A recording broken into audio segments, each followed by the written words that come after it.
अस्सलाम वालेकुम। Doctor R M Maurya की खिदमत में हाज़िर हूँ। दोपहर का टाइम है कराची में और मैं जॉगिंग कर रहा हूँ। 40 डिग्री सेंटीग्रेड है। धूप थोड़ी थम गई लेकिन टेम्परेचर अभी तक बरकरार है। तो मेरी कोशिश ये है कि मैं देख सकते हैं मेरे अतराफ़ में जो ग्राउंड है ना,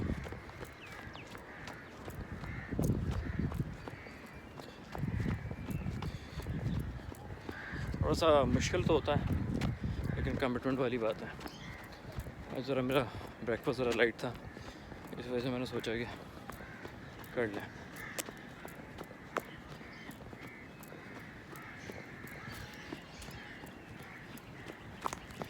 टाइम लगाता हूँ, बेसिकली टाइमर होता है मेरे पास।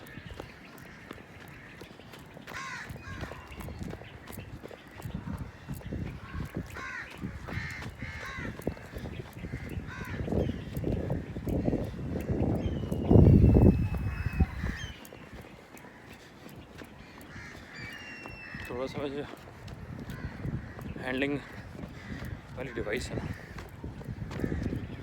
सेल्फी स्टिक, बहुत ज़्यादा स्टेबल नहीं है, तो वीडियो थोड़ी सी शेक करेगी, तो ये बुरा नहीं मानिएगा।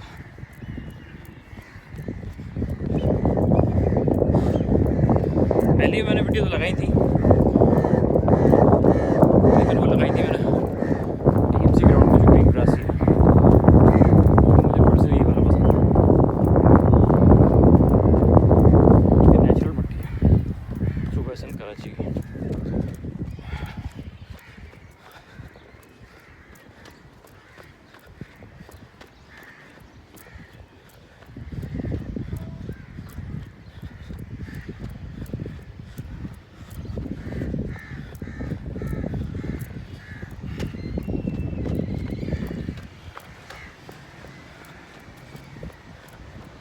स्लो बहुत ज़रूरी होती है। तेज़ करते हैं ना तो उसमें थोड़ा प्रॉब्लम होती है, फिर आप स्प्रिंट्स कर लें, स्प्रिंट से कवर हो जाता है।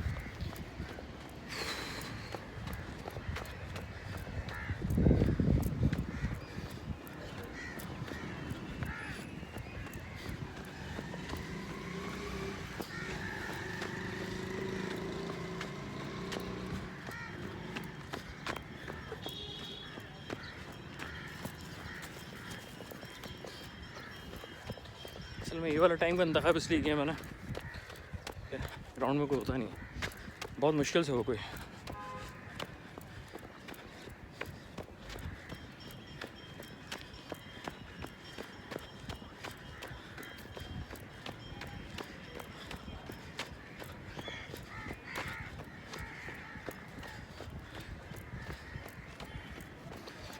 हम देख सकते हैं बिल्कुल मट्टी वाला ग्राउंड है, मुझे बहुत पसंद है ये वाली मट्टी।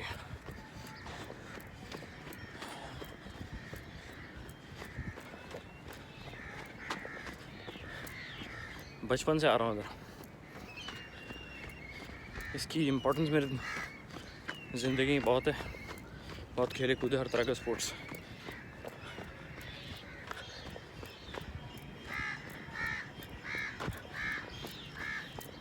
आपके घर के नज़दीक इस तरह ग्राउंड होता है ना, तो ये समझ लें कि गोइंग टू द हॉस्पिटल का टाइम जो है आप डिले से डिले कर सकते हैं।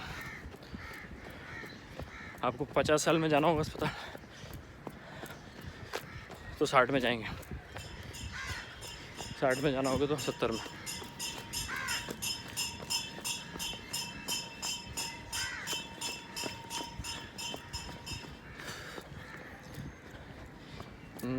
नॉस्ट्रल से इनहेल करना होता है, मुंह से निकालना होता है।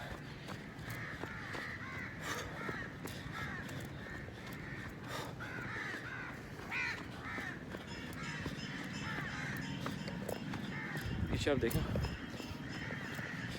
ईदगाह, इधर भी ईद की नमाज़ भी होती है। पीछे जो है पार्क बना है इसमें।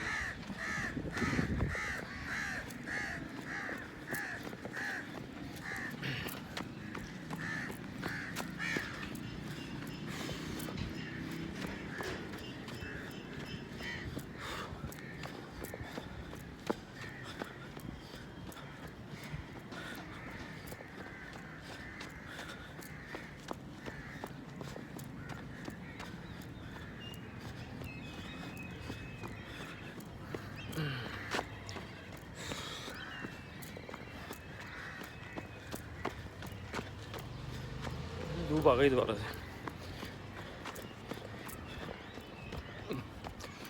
हालात अजीब से चल रहे हैं दुनिया के।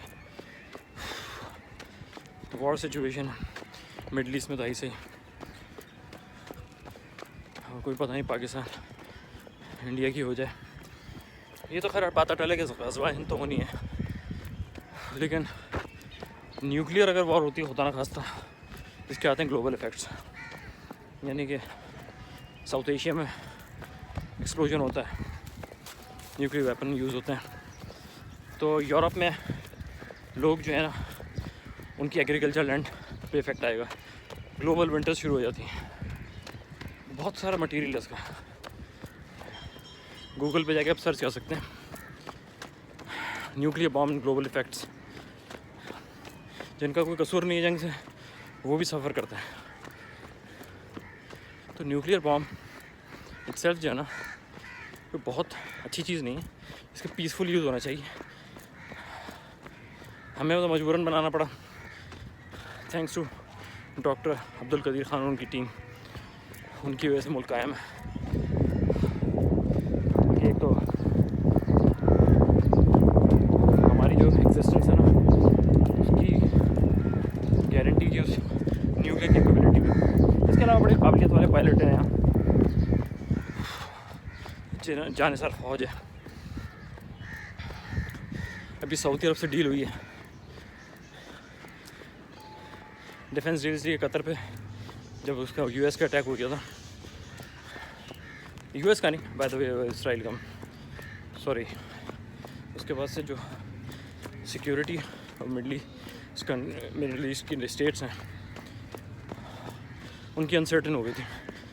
तो उनको पता था पाकिस्तानी फ़ौज जो है इतना मशहूर है इस हवाले से, जानिसारी के हवाले से। बल्कि एक पुराने अमेरिकन ऑफिशियल, उस इदारा का नाम नहीं लूँगा, जिसका ऑपरेटर था वो, जब वॉर अगेंस्ट टेरर में काम किया था पाकिस्तानी फोर्सेस के साथ, उसने उसके ये अल्फाज हैं कि हम तो अपना बुलेट प्रूफ हेलमेट पहन के जाते थे ऑपरेशन में, ये ऐसे ही जाते थे। उसके अल्फाज थे, they are not scared of anything.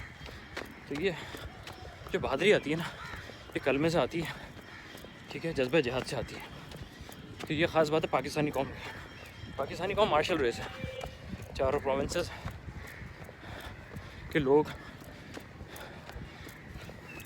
भरे, इनमें लिंग्विस्टिक डिफरेंस हो, पॉजिटिव डिफरेंस, ये रीजनल डिफरेंस हो, कल्चरल हो, लेकिन जो यूनिटी का जो साइन है ना हमारा, सिर्फ़ और सिर्फ हमारा दीन है, हमारा कलमा है, हमारा कुरान है। हम जब सफ़ में खड़े होते हैं मस्जिद में, कोई सिंधी, महाजर, पंजाबी, बलोची, बरोही, सराइकी, मेमन, गिलगिती, कश्मीरी, कोई कुछ नहीं रहता। चाहे वो किसी भी हमारी इबादत गाह हो, चाहे वो मस्जिद हो या इमाम बारगाह हो, तो हम लोग बड़े यूनाइटेड हो जाते हैं। और बड़े हैरत की बात यह है, जिहाद में इज़्ज़त है। पाकिस्तान की इकोनॉमिक सिचुएशन कुछ भी हो, लेकिन जैसी जंग वाली कैफियत आई थी, उससे पहले पाकिस्तानी आपस में लड़ रहे थे पॉलिटिकली, बहुत सारे मामला पाकिस्तानी जानते हैं। लेकिन अचानक से ना, जब जंग का मामला हुआ, पूरी पाकिस्तानी कौम ही हो गई हिंदुस्तान के अगेंस्ट। और जो मीम मौज हुई है, उसमें तो माशाल्लाह हमारे नौजवान बच्चों ने कमाली कर दिया, मजाक उड़ाया, बहुत मजाक उड़ाया। और मैं तो कहूँगा, जब तक ये सिचुएशन चली है ना, हमने तो पिकनिक एंजॉय की है। मेरे जो फैमिली मेम्बर्स बाहर रहते हैं, यूरोप और अमेरिका में, मिडल ईस्ट में, वो बड़े कंसर्न थे, यार वॉर हो गई है, ये बढ़ जाएगी, परेशान। तो हम उनको बोलते हैं कि हैविंग फन यार, जितना मज़ा में इस वॉर के दौरान आया कभी भी नहीं आया।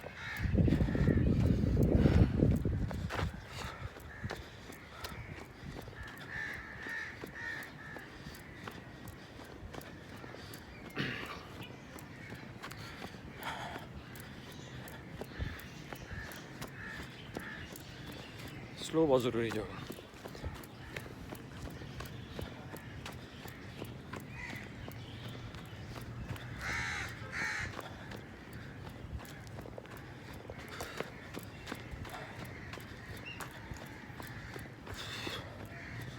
स्लो करना बहुत ज़रूरी है। तेज़ करते हैं ना तो स्प्रिंट्स की पोजीशन नहीं रहती।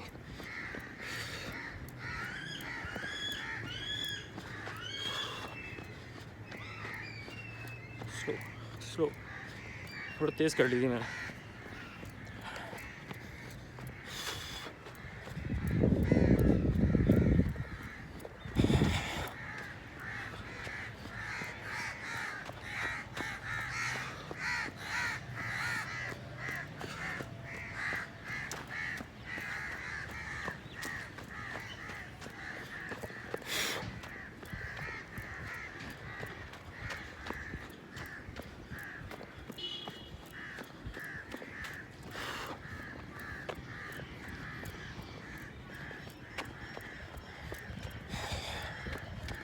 ये वाली जगह मुझे बहुत पसंद है। जब तक कंस्ट्रक्शन नहीं पीछे आप देख रहे हो दरख्त वगैरह। ड्राई लैंड में कहीं भी दरख्त होता है ना, बड़ा अच्छा होता है।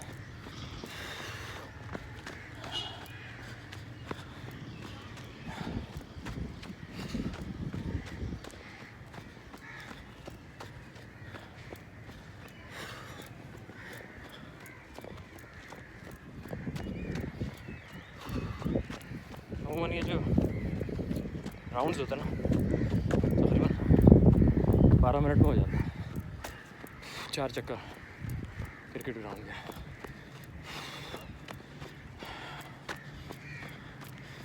10 मिनट तो होगा, 10 मिनट से ऊपर होगा।